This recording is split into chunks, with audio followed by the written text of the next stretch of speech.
Weathertime with Marlonology, brought to you by Seblon Corp, leading a world to a new, better generation.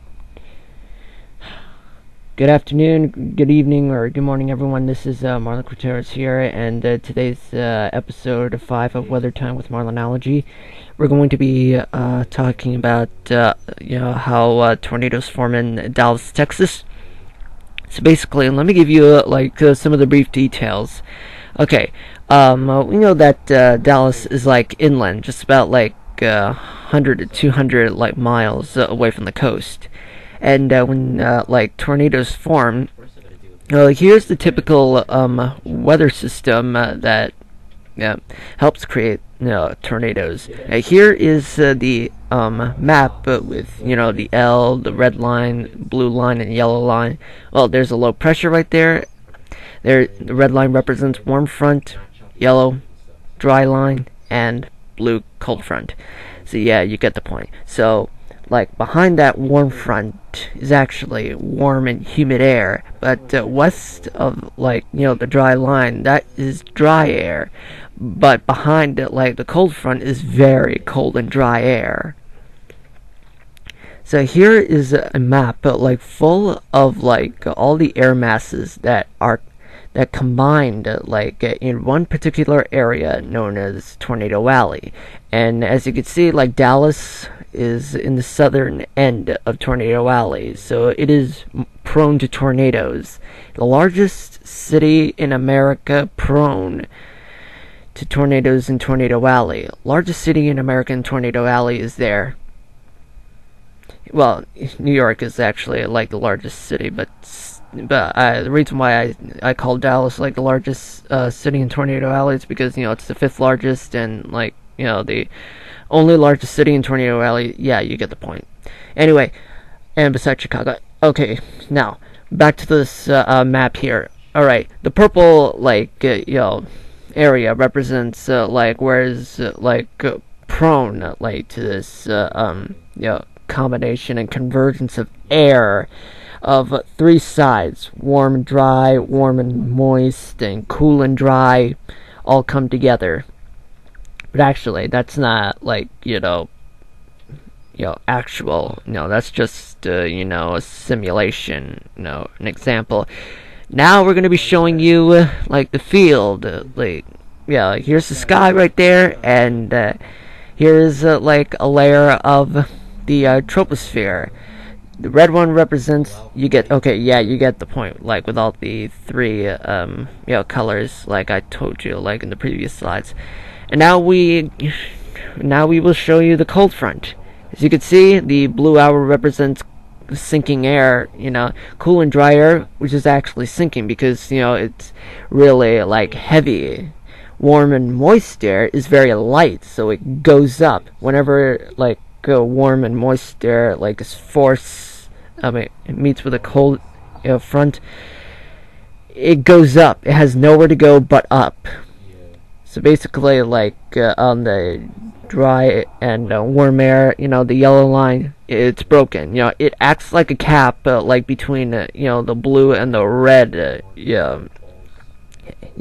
types of air. Yeah, so particularly 50 degrees, it's what keeps the warm and dry air feel like a cap. But if it goes up or down, then that cap collapses. That not going down, but the cap breaks. So warm and moist air and cool and dry air will meet. Okay, now anyway, back to the interesting part. Now, when warm air is forced upwards, it creates moisture, it's evaporating from the sea, and it condenses into clouds. Then it forms into precipitation as rain. But here's the thing, whenever there's a cumulonimbus cloud, or another word for rain cloud or storm cloud, it produces a lot of precipitation, and also it creates microbursts. It's this pushing down of air to the ground, and then it spreads apart.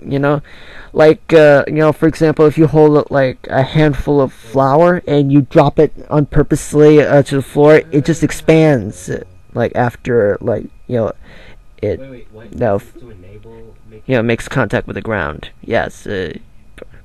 Don't get my point? Well, just watch.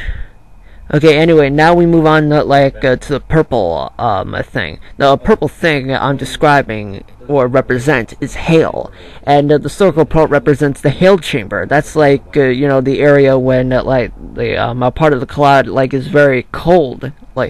If precipitation droplets remain in the coldest part of the cloud, it forms hail. But the longer it stays, the heavier it gets, and the larger the hail will be.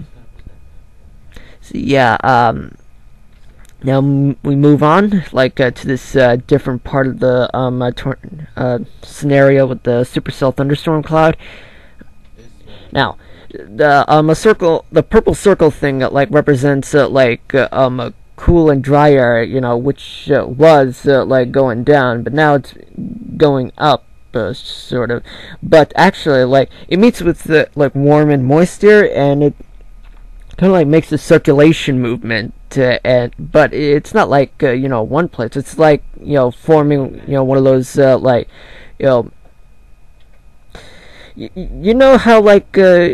it's spinning like a paper towel, or like a paper towel. Picture that. You're actually spinning your paper towel with a paper towel holder, and that's how it behaves during the first stage of a tornado. But if it moves too fast, if it spins violently, it'll tilt vertically by the warm front. The updraft. Obviously, the downdraft, it's cold air, so you probably get my point. So, yeah. Yeah, since since it turns vertical, this spinning air column, then you'll know a funnel cloud is taking form, and then it makes a tornado. And we know, and a tornado dissipates, then returns to what it was, horizontal, and then it dissipates. How you see rope tornadoes. Okay, now we're moving on.